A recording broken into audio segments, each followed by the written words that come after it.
प्राचीन काल में जब दुनिया अभी अपने प्रारंभिक चरण में थी, भगवान शिव ने अपने निवास स्थान कैलाश पर्वत पर तपस्या करने का निर्णय लिया।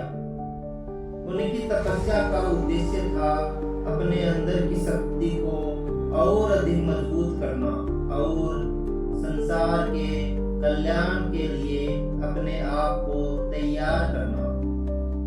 शिवजी की तपस्या इतनी गहरी थी कि पृथ्वी, आकाश और सभी जीव जंतुओं पर इसका प्रभाव पड़ने लगा।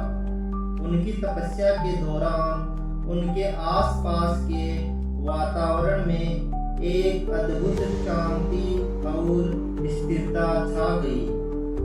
सभी जीव जंतु उनकी तपस्या का सम्मान करते हुए शांत और स्थिर हो गए।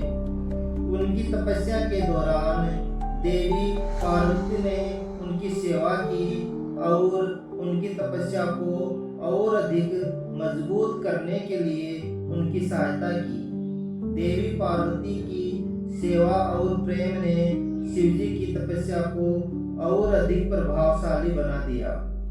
जब शिवजी की तपस्या पूरी हुई तो उन्होंने अपनी आंखें खोली और संसार को देखा।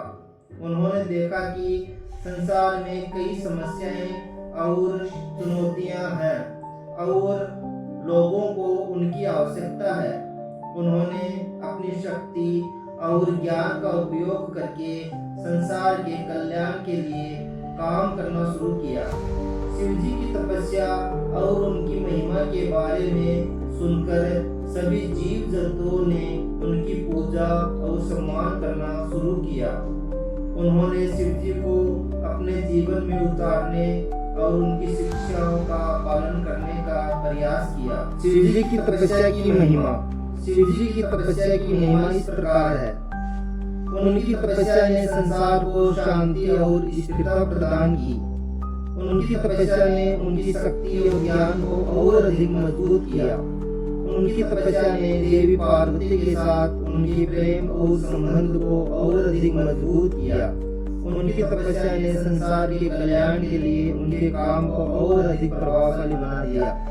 निष्कर्ष, शिवजी की तपस्या और उनकी महिमा के बारे में जानने से हमें यह समझने में मदद मिलती है कि तपस्या और आत्मनियंत्रण के माध्यम से हम अपने जीवन में कितनी शक्ति और ज्ञान प्राप्त कर सकते हैं। शिवजी की तपस्या की कहानी हमें यह भी सिखाती है कि प्रेम, सेवा और समर्पण के माध्यम से हम अपने लक्ष्यों को प्राप्त कर सकते हैं और संसार के कल्याण के लिए काम कर सकते हैं।